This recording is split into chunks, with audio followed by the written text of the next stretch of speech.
چنانچہ دین کی دعوت کا کام کرنے والا صحابہ رضوان کی زندگیوں سے رہنمائی لیتا ہے۔ علماء کے لیے ایک نکتے کی بات، ایک ہے حدود شریعت، ایک ہے حدود شریعت اور ایک ہے مزاج شریعت۔ حدود شریعت کا نام فتویٰ اور مزاج شریعت کا نام تقویٰ۔ حدود شریعت کا نام فتویٰ اور مزاج شریعت کا نام، فرمایا کہ اگر تم مزاج شریعت کو سیکھنا چاہتے ہو تو تم فاروقی اور صدیقی دور کی طرف نظر اٹھاؤ، تمہیں مزاج شریعت کا پتہ چل جائے گا۔ اور اگر تم حدود شریعت دیکھنا چاہتے ہو تو فرمایا کہ عثمانی اور علوی دور کو دیکھو، تمہیں حدود شریعت کا پتہ چل جائے گا۔ ہمارے لیے کتنی آسانیاں ہو گئی کہ شریعت ہم سے کیا چاہتی ہے۔ اس لیے دین کی دعوت کا کام کرنا یہ علماء کا منصب ہے۔ نبی علیہ السلام نے فرمایا قل ھذہ سبیلی ادعو الی اللہ علی بصیرۃ انا ومن اتبعنی۔ لہذا اس منصب کو پورا کرنا ہماری زندگی میں لازمی ہونا چاہیے۔ امت نے اس 1400 سال میں اس کام کو کیا ہے، ترتیب مختلف ادوار میں مختلف رہی، مگر یہ منصب پورا ہوتا رہا، اس لیے امت کو ہدایت ملتی رہی۔ اس میں 4 مراحل ہیں۔ ہم نے بعض علماء کو دیکھا تعلیم حاصل کرنے کے بعد جب کہیں کام شروع کرتے ہیں پھر کچھ اپنے ہو جاتے ہیں، کچھ مخالفت شروع ہوتی ہے، کنفیوز ہو جاتے ہیں، جی اب کیا کریں۔ دعوت کے راستے میں 4 بنیادی سٹیپس ہیں، ہر دور اور ہر زمانے میں وہی سامنے آئیں گے، ان کو اچھی طرح ذہن میں بٹھا لیں۔ پہلا ہے وجود دعوت، کہ انسان دین کی دعوت دے، کافروں کو اسلام قبول کرنے کی، مسلمانوں کو عمل پہ پختہ ہونے کی، ہر ایک کو دعوت دے، جو قریب ہے وہ اقرب بن جائے اور قریب ہو جائے، لہذا سب محتاج ہیں اس کے۔ وذکر فإن الذکری تنفع المؤمنین، تو فرمایا کہ دعوت دو، مگر کیسے دو؟ ادع الی سبیل ربک بالحکمہ والموعظۃ الحسنہ، حکمت سے کام لو، ڈنڈے نہیں مارنے کہ لٹھ لے کے کھڑے ہو گئے کہ جی چلو، ایسے نہیں کرنا۔ چنانچہ ہمارے حضرت خواجہ محمد بن مالک صدیقی رحمۃ اللہ کا واقعہ ہے، عجیب تھا، سن کے بندہ ویسے تو حیران ہوتا ہے۔ ایک نوجوان تھا، نواب کا بیٹا، نماز نہیں پڑھتا تھا، تو حضرت نے اسے کہا کہ بچے نماز پڑھا کرو۔ اس نے کہا جی نماز تو میں پڑھوں، مجھے وضو کرنا بڑا مشکل لگتا ہے۔ فرمایا اچھا بغیر وضو پڑھ لیا کرو۔ اب ہم جیسا کوئی بندہ یہ بات سنے تو کہے جی یہ کہاں سے شریعت آ گئی، مگر اس کو حکمت کہا جاتا ہے۔ اس نے وعدہ کر لیا کہ جی نماز کا وقت آئے گا میں مصلی پہ آ جاؤں گا۔ اللہ کی شان، پہلے دن مصلی پہ آیا، اپنے دل نے کہا کہ جب اتنا کر ہی لیا تو وضو کیوں نہ کروں۔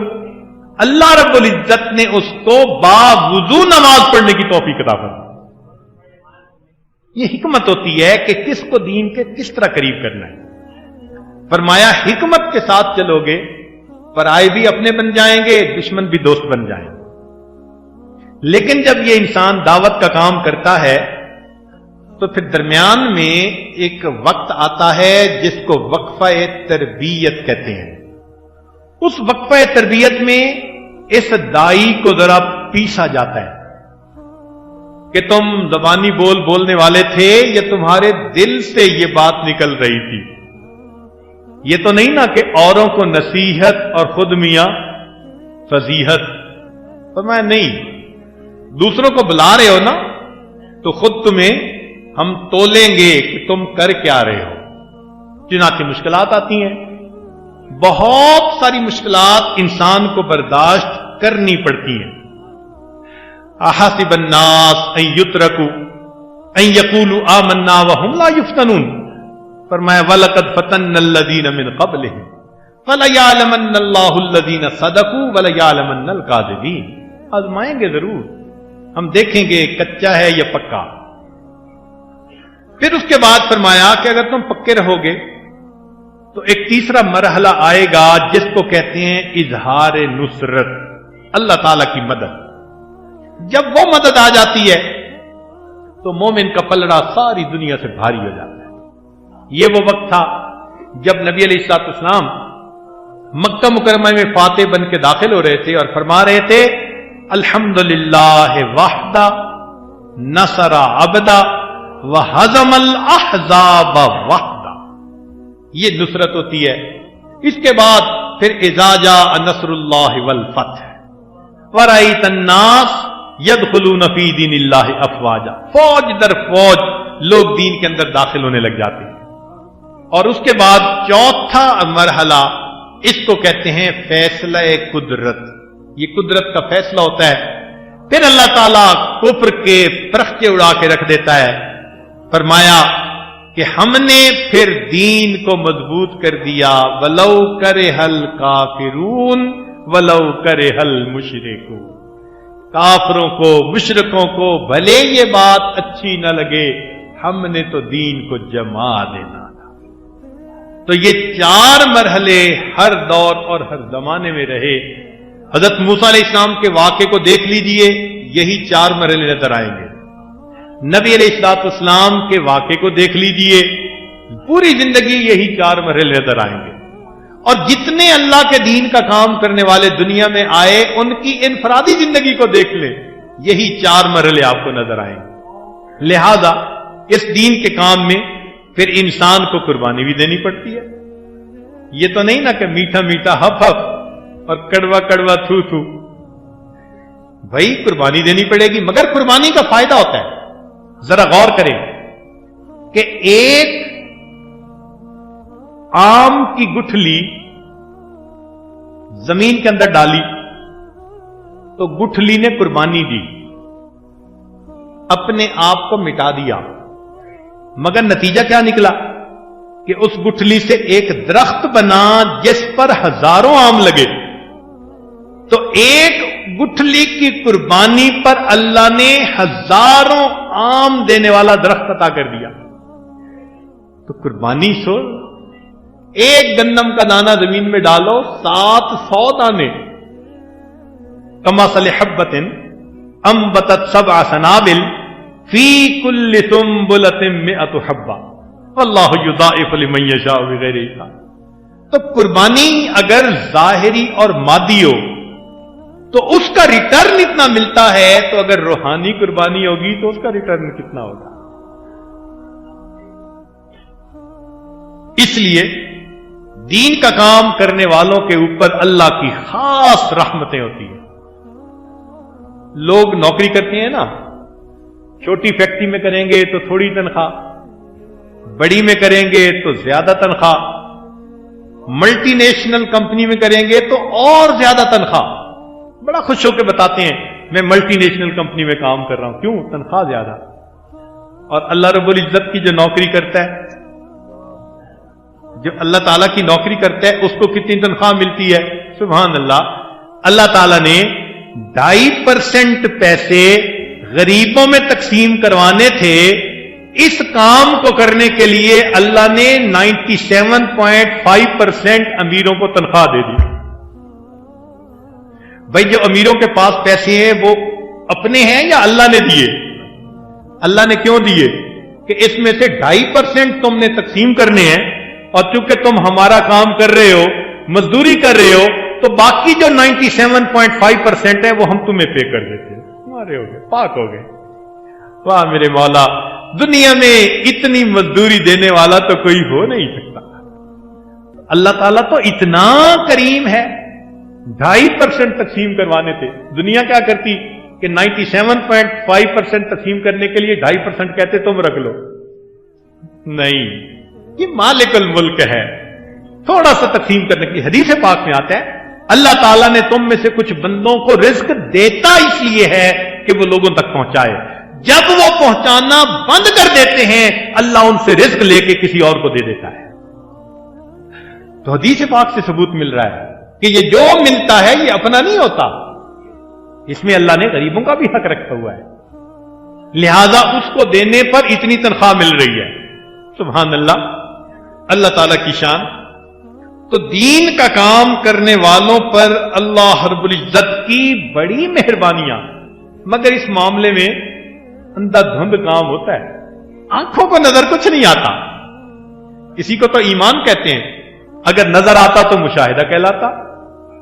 اب دیکھو اندھا دھند ہے یا نہیں، صدقہ دینے سے مال گھٹتا نظر آتا ہے، شریعت کہتی ہے صدقہ دینے سے مال بڑھتا ہے۔ نبی علیہ السلام نے قسم کھا کر فرمایا، اللہ کے حبیب صلی اللہ علیہ وسلم ویسے ہی فرما دیتے تو بات سچ تھی، صادق الامین کی مبارک زبان سے نکلی نہیں، اللہ کے حبیب صلی اللہ علیہ وسلم نے قسم کھا کر فرمایا صدقہ دینے سے انسان کا مال بڑھتا ہے۔ اب آنکھ تو نہیں دیکھتی، آنکھ دیکھتی ہے کہ سود ملنے سے بڑھ رہی ہے میری آمدنی اور میرا مال بڑھ رہا ہے، شریعت کہتی ہے کہ نہیں، سود ملنے سے تمہارا مال ضائع ہو جائے گا۔ اب اندھا دھند معاملہ ہے نا، ظاہر نظر آتا ہے کہ تیمم کرنے سے جسم کے اوپر مٹی لگ رہی ہے، شریعت کہتی ہے تم پاک ہو رہے ہو۔ تو دیکھو شریعت ظاہر کے خلاف کرواتی ہے یقین بنانے کے لیے کہ دیکھو تمہارا یقین کیسے بنے گا۔ قصاص ظاہر میں نظر آتا ہے جان گئی، اللہ فرماتے ہیں وَلَكُمْ فِي الْقِصَاصِ حَيَاتٌ يَا أُولِي الْأَلْبَابِ، عقل والو اس میں تمہارے لیے زندگی ہے، موت نہیں ہے۔ سبحان اللہ۔ تو شریعت کی باتیں مشاہدے کے خلاف، اسی کو تو ایمان کہا گیا، یہی تو مومن کا ایمان ہوتا ہے، وہ آنکھ سے نہیں دیکھتا، اللہ کا حکم میرا پکا یقین، میں نظر سے نہیں دیکھوں گا، میں نظر کا پجاری نہیں ہوں، میں حکم خدا کا ماننے والا۔ بس اس کے اوپر اگر انسان پکا ہو جائے تو اللہ رب العزت کی رحمت آتی ہے۔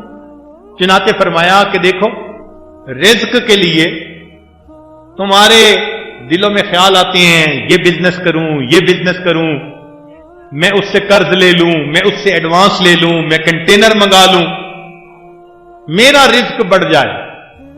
تو فرمایا کہ دیکھو ہم تمہیں رزق کا ایک آسان طریقہ دیتے ہیں۔ کون سا طریقہ؟ فرمایا وَأْمُرْ أَهْلَكَ بِالصَّلَاةِ، اپنے گھر والوں کو نیکی کا حکم کیجئے، وَاسْتَبِرْ عَلَيْهَا لَا نَسْأَلُكَ رِزْقًا نَحْنُ نَرْزُقُكَ، ہم رزق تمہیں پہنچائیں گے، تم یہ کام کرنے کی بجائے یہ کام کرو، اصل کہ گھر کے سارے لوگوں کو نمازی بناؤ، رزق کے ملنے کی گارنٹی اللہ دے رہے ہیں۔ چنانچہ گھر کے سارے لوگ اگر صحیح نماز پڑھنے والے بن جائیں ان کو رزق ملنے کی قسم میں کھانے کو تیار ہوں۔ ہم کدھر بھولے پھرتے ہیں جی، اس کا پیسہ دبا دیا، اس کو دھوکہ دے دیا، یہ مومن کا کام ہوتا ہے۔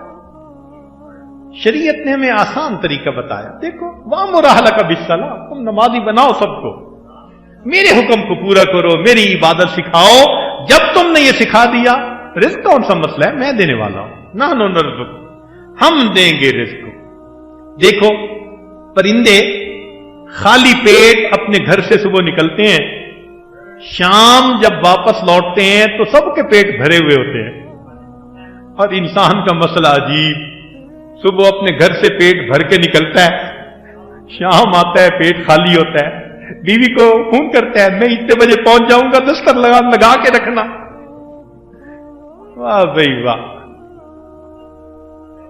اور دیکھو جانوروں کو تو بڑی زیادہ خوراک کی ضرورت ہے، ہاتھی کتنا کھاتا ہوگا بھائی، اور ہاتھی سے زیادہ مجھے تو لگتا ہے ہپو کھاتا ہے، جب دیکھا کھاتے ہی دیکھا، اس کو فارغ نہیں دیکھا، یا پانی میں یا پھر باہر ہے تو پھر کھا رہا ہے. جب دیکھو مجھے تو ایسے لگتا ہے کہ پورا کا پورا وہ پیٹ ہوتا ہے, اللہ نے اس کو ٹانگیں لگا دی ہیں. دیکھنے میں بھی ایسے لگتا ہے. تو دیکھو اتنی خوراک اس کی اللہ اس کو دے رہے ہیں, اور بندے کو خوراک 2 روٹی. اتنا چھوٹا پیٹ بندے کا 2 روٹی سے بھر جاتا ہے. اس 2 روٹی کے لیے یہ پریشان پھر رہا ہے. وہ پروردگار جو ٹنوں کے حساب سے اپنی مخلوق کو روزی دے رہا ہے, وہ 2 روٹی ہمیں بھی نہیں دے سکتا. یہ کون سی بڑی بات ہے؟ لہذا ہمارا کام ہے دین کے اوپر استقامت کے ساتھ ڈٹ جانا. اللہ وہ ذات ہے بند پتھر کے اندر کیڑے کو رزق پہنچا دیتا ہے. بند پتھر کے اندر. ہمارے ایک اپنے ساتھی تھے, ڈاکٹر تھے, پتھر لے کے آئے. 3 سال وہ پتھر ان کے گھر رہا. ان کی بیوی کے ہاتھ سے گر کر ٹوٹا. جب دیکھا تو اس کے اندر خلا تھا, کیڑا تھا. اس کیڑے نے چلنا شروع کر دیا. 3 سال اس کے اندر کیڑا بند رہا. اللہ نے اس کو رزق دیا. وہاں پر تو نے پتھر میں کیڑے کو پالا, خشک مٹی سے سبزہ نکالا. سبحان اللہ. اللہ تو وہ ذات ہے. اس لیے ہم دین کے کام کو مقصد زندگی بنائیں, ضروریات کو پورا اللہ رب العزت کروائے گا. ایک بات یاد رکھیں کہ انسان ضروریات کو پورا کرے, ضروریات کو پورا کرے, فضولیات کو چھوڑ دے. ضروریات کو پورا کرے, فضولیات کو چھوڑ دے, اور سہولیات کو مقصد زندگی نہ بنائے. یہ مقصد زندگی نہیں ہے کہ پر سہولت رہیں. نہیں, ضروریات کو پورا کریں. شریعت نے کیوں کہا کہ ضروریات کو پورا کریں؟ اس لیے کہ ضرورت کی حد ہوتی ہے, اور اگر تم فضولیات پہ جاؤ گے اس کی تو کوئی حد ہی نہیں ہے. تو شریعت نے کہا کہ بھئی ضروریات یہاں پوری کر لو, سہولیات اگر چاہتے ہو تو ہم نے جنت میں تمہارے لیے بہت کر دی ہے, جتنی چاہو گے. وَلَكُمْ فِيهَا مَا تَشْتَهِي أَنفُسُكُمْ وَلَكُمْ فِيهَا مَا تَدَّعُونَ.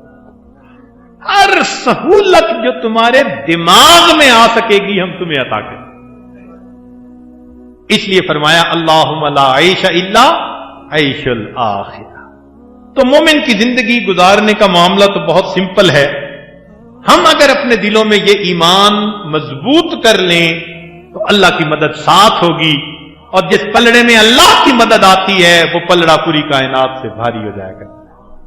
اس لیے ایمان والوں کو امن کا وعدہ, عزت کا وعدہ, معیت الہی کا وعدہ, نصرت کا وعدہ, محبوبیت کا وعدہ, فضل کبیر کا وعدہ, اللہ نے ان کے ساتھ جنت کا وعدہ فرمایا. یہ سب وعدے ایمان کامل کے ساتھ اللہ تعالیٰ نے فرمائے کہ ہم تمہیں یہ سب نعمتیں عطا فرمائیں گے.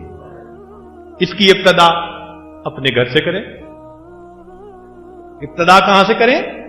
اپنی ذات سے اور اپنے گھر سے.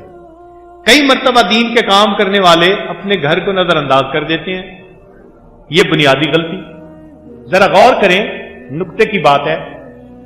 لوط علیہ السلام کی بیوی ان کے مشن میں شریک نہ ہوئی تو قوم گمراہ ہو گئی. ایسا ہی ہوا نا؟ بیوی ساتھ شامل نہیں ہوئی تو نتیجہ کیا نکلا کہ قوم گمراہ ہو گئی. نوح علیہ السلام کی بیوی ان کے کام میں ساتھ شریک نہ ہوئی تو قوم کو کیا ہوا؟ اور نبی علیہ السلام کی بیویاں آپ کے اس مشن پر لبیک کہنے والی بنی, اللہ نے قوم کو ایمان عطا فرمایا. گھر کے اوپر منحصر ہے.